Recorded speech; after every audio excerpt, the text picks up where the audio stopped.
Hi, it's KCCK's Culture Crawl. I'm Dennis Green, and my guests today are from an upcoming concert with TKM Productions in Amana.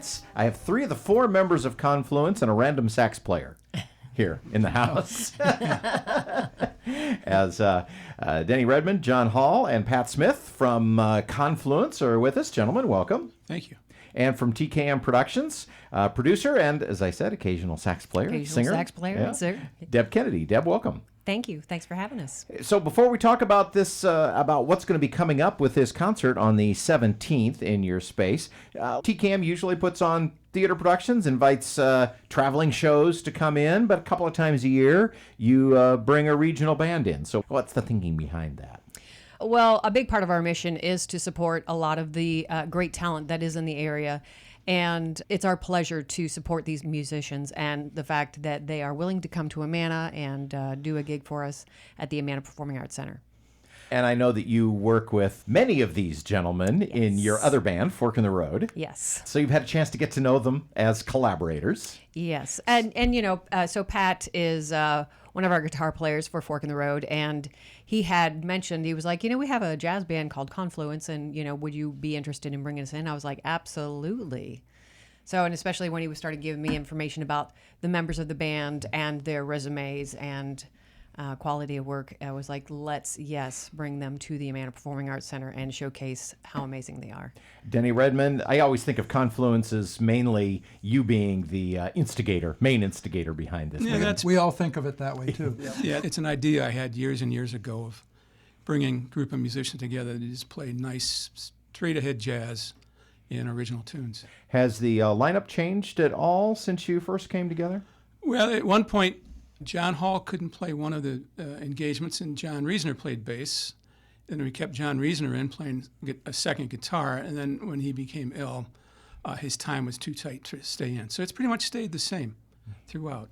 And then you said that you were looking for a band to just play, I'm guessing, just kind of some of your favorite tunes, right? That's got exactly. As I look over this list, and you gave me a set list, I was going, oh yeah, this is Denny Redmond, Denny Redmond, Denny Redmond. This is all the stuff that Denny tells me he likes. Definitely. Oh, why would we play something we don't like? Well, good point.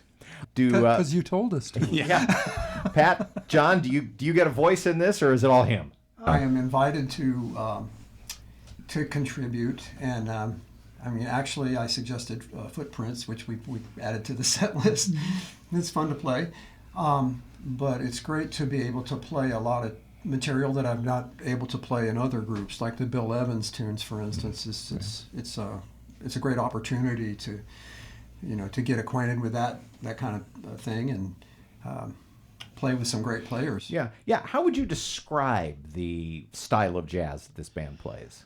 Well, it's somewhat eclectic, but it's pretty much straight ahead. The criteria, Pat and I talked about it a few years ago, that to try to find jazz tunes that are lyrical, have a good melody, interesting changes, and it's just tunes that I've listened to for years and years. And the band itself has kind of evolved into a workshop because we meet every other Friday most of the time, and we call it rehearsal or jam at John's. We meet at John O'Connell's house and take a break and eat his wife's treats, who we call our den mother.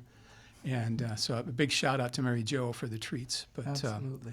it's just everybody. We've even said our gigs are not that close together, but we continue to get together about every other week, go through tunes, bring new tunes in, review tunes we've done, and just play and workshop it. And nobody there has a big head. It's the best way to say it. And nobody's afraid to say, hey, what are you doing with this here? How are you approaching this? And make suggestions. So it's a true confluence of ideas and styles. And not to date everybody, but I know, but we are all of us in this room of, you know, a certain age. And Denny, I know that you and Pat have literally been playing together since college, yeah? Off and on. Yeah. Off and on, yeah. So Pat, tell me about those early days at Co.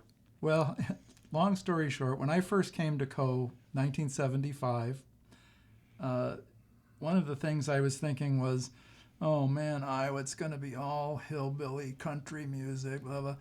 The first thing I heard when I got out of the car at Co. was Webster John, which is Denny and John O'Connell, Jeff Dowd, and Craig Altoff.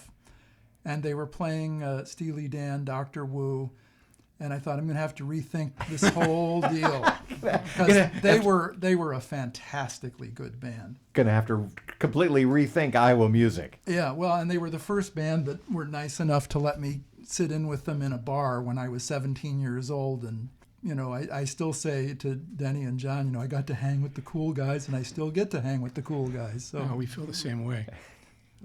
And of course, Pat, you lived on the West Coast for a long time, but you've been back now in Iowa for quite a while and doing the usual musician thing of playing with lots of different groups that we've heard you from, and one of which is Fork in the Road. So even though that band isn't on this gig, just talk to me just a little bit about that collaboration, Deb and Pat. Well, first of all, kudos to Deb and her husband Tom, who are both wonderful. I love you both dearly. And, you know, I always say Deb is the woman who never sleeps because she just works all the time. And it's just hearing what her day was, to me, is exhausting. But, you know, they're doing all this for the arts, for the theater. You know, they do the theater in schools. They've, you know, brought bands in, us, the Funk Daddies. So Fork in the Road, it has Jeanette Welch on bass and Leighton White on guitar and Forrest Hussenfeld on the drums. And it's been just fun. Deb, that has to have been fun for you to stretch that muscle out a little bit after having, you know, not played music in that kind of a venue for a long time. Well, I spent 4 summers in Medora, North Dakota, and they have an interesting setup because it is a town the size of Amana. They have 110 residents year-round, but they have this huge amphitheater that seats 2,800 people in the middle of this little cowboy town.